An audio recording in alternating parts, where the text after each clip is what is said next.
两岸深度绑定这条第一，而这就创造两岸的未来。我同意，但是有疑虑。你整个思路是建立在你是一个台湾人。之前闽南郎没有给他舞台吗？没有给他流量吗？没有给他商单吗？大陆就是难受。两岸表态才有两岸交流，两岸交流才有两岸繁荣，两岸繁荣才有两岸和平，两岸和平才有两岸未来。我们作为强的一方，有两个东西决定。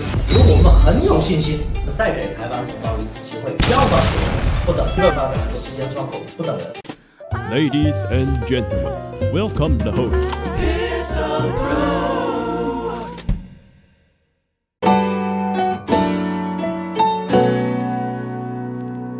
其实像立修这馆长这样的朋友，依照你们现在路线做下去，甭管最后大陆这边是别着急还是刻不容缓，你们都不会有问题。如果有人敢清算你们，在岛内的反动势力、台独势力敢清算你们，大陆同胞不答应，解放军不答应。今天杨生讲的这个，我终于理解馆长他喊14亿同胞是我的后盾，因为跟民进党打仗是很累的，这7年没有一天顺风，只是说现在相对不逆风，但政权在他手上。但是我不怕，再下去还能怎么办？不然就大家一起死吧。现在他压不了你。我跟一般的评论员不一样，他们每天只关在冷气房里面吹冷气，我们是下乡流血、流泪、流汗的。在下去做的过程当中，其实老百姓对于复杂的概念是不容易理解，但是化解误解跟误会这件事情是做得到的。所以创造两岸善意跟创造两岸交流这件事情是必须的。那两岸交流的基础是两岸表态，两岸表态才有两岸交流，两岸交流才有两岸繁荣，两岸繁荣才有两岸和平，两岸和平才有两岸未来。过去是不表态就能两岸交流，很多绿色台商我看不起这些人，但现在你得先表个态嘛。你要这样做到馆长这样的180度大调整，那也是可以。但馆长是勇气，这个勇气是带动大家往前冲，这是第一个。交流的过程中又可以加强你表态的正当性，它是一个相应而生。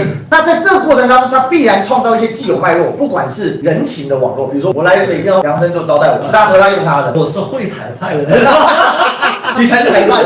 来，这个见台湾展观。第二个，实惠的利益，对台湾来讲，大陆有很多东西是台湾人需要的。这很多台湾人说，我以为我从来没有用过淘宝，结果用的都是淘宝。那什么是两岸繁荣？经济基础就是繁荣基础。所以为什么馆长你一定要让他赚到钱？很简单，如果他这种都赚到钱，那很多愿意做两岸交流的同胞他就赚到钱。那未来台湾跑两岸人更多，这样子就创造了两岸和平的基础，而这就创造了民意的基础。而这个和平的基础不再是过去那种苟且的基础，而这就创造两岸的未来。这个叙事其实某种程度。刻不容缓派跟徐图之派，我觉得都能接受，因为即便刻不容缓，他要的终究中国的利益最大化。对，那什么是中国利益最大化？你大陆有两派的叙事，台湾也必须端出自己的叙事，这就是我最近一直在做这个事情。确实这个想法我同意，但是我又有疑虑。你整个思路是建立在你是一个台湾人，时间不等所有的人。首先，没有任何一个社会是建立在一张白纸上，没错，所有的社会都是在以前的画上面继续画台上，直到今天为止。我们不说很多的中小台商，响当当的台商，只有汪汪一家敢说。这么多的绿色赚完了红钱，回去搞那一套，你在大陆人的心中就是很难受。你承认他挣到钱是因为你的能耐和喜欢你的观众，但是你如果来大陆挣不到钱，你也不要气急败坏。你给他一点时间，因为之前这么多人挣完了钱干什么事情？大陆人就是难受。你闽南郎没有给他舞台吗？没有给他流量吗？没有给他商单吗？第二，我不是刻不容缓派，但是我也不认为我是图之派，因为我的观点在于能不能让台湾人认识到自己是中国人。就从我们大陆人的角度来讲，台湾问题是不是我们中国人内部的问题？我认为这是一个中华民族的问题，所以我不希望台湾问题作为中美问题解决的时候的一个棋盘，那就非常糟糕。我希望是解决完中美问题，我们用一种大家都是中国人的方法解决这个台湾，或者说在解决中美问题之间，台湾上面的中国人能够用一种中国人内部的问题解决台湾问题。我只是说我自己的，反正我们不是决策者。其实我们在做这件事情上，也是把台湾问题从中美问题拉回两岸问题。但是实际的运作过程中，那可能是会有不同的剧本，可能会是在一定的程度上先解决了中美之间的问题，解决完中美问题之后，还是操蛋，还是得他妈武统。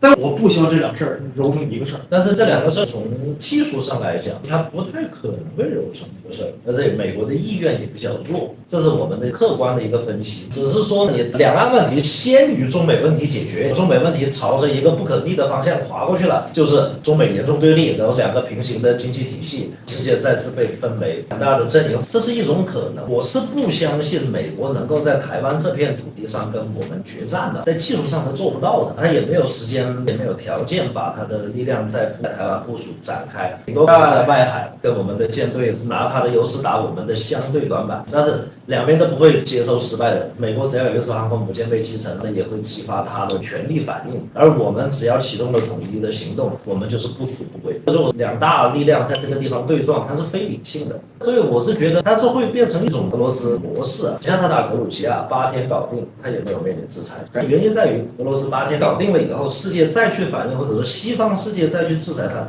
没有意义了。所以如果说这件事情能非常精确快速的完成了，西方就没有必要去对我们制裁。所以我偏向你这把剑已经削铁如泥了，如果说你觉得还不够快，这把刀再磨一磨，那我们一起给你争取时间和空间。但是你说你磨完了以后，你还是慢慢喂中药，保守治疗，我说那你就别磨剑，咱家这把刀足够防身了。你这么多钱投进去，你为的不就是做一场全世界人都没见过的手术吗？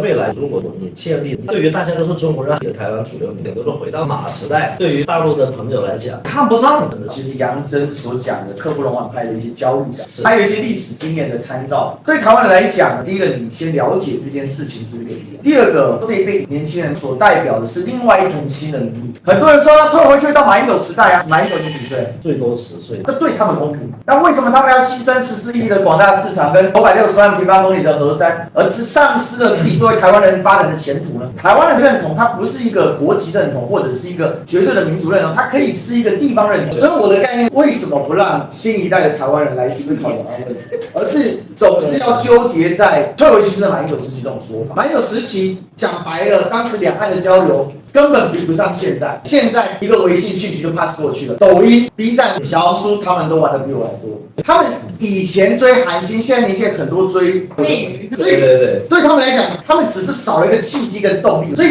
在这一点基础上，我完全否定退回去就是马英九这时代的。当然，历史不是张白纸嘛，它肯定有脉络。但在这个脉络基础上，你能创造什么？而这些年轻人过去其实他们根本很少表达他们的政治意见。还有因为是台湾少子化，他们人数越来越少，所以老一辈看到年轻人新一代处理两岸方式的，不是这种敌视，不是抗中保台之后，能不能创造一些新的风尚？但是我也必须承认，留给台湾时间很少，一个安全的时间存量就剩这2左右。所以为什么也着急的不得了，要赶快来做这件事情？倒不是要拖，反而是希望创造两岸繁荣的未来，创造一个强大的中华民族。这个其实才是我们共同的一个想法。但你怎么先从台湾人升华到中华民族，中华民族升华到政治上的中国人？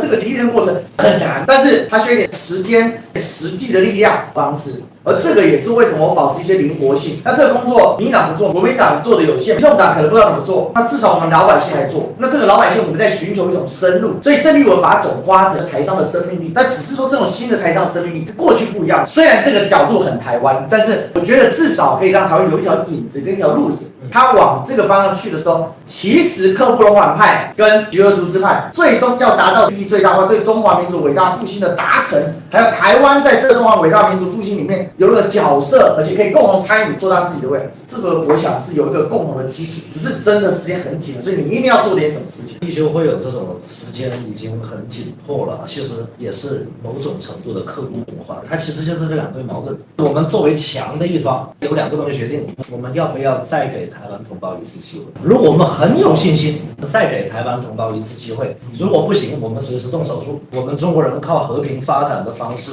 是否可持续，且一定会在某一天走回世界舞台的中央？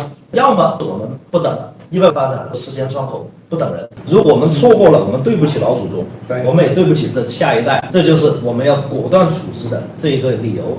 还有我们对美国人怎么判断？他们是一天一天烂下去吗？还是他没那么快烂下去？受到这2个因素的干扰，我们会影响我们的最终得出的这个答案，到底是刻不容缓还是可以续续投资。我们相信这一幅篇章，越来越多人从开始承认自己是中国人，开始讲中华民族命运共同体的两岸共同努力实现复兴，而在实现复兴之前，实现心灵契合变成一体。这个方式，如果我们对它有信心，那有可能就往那个方向就滑。那你们的世界没那么紧，你们可以好好的做你们的事情。但是我可以给你宽心的是，无论前面我说的两种方案，或者说两种剧本，哪一种最后变成了现实，你们现在所处的位置，或者包括馆长所处的这条路径，已经立于不败之地了。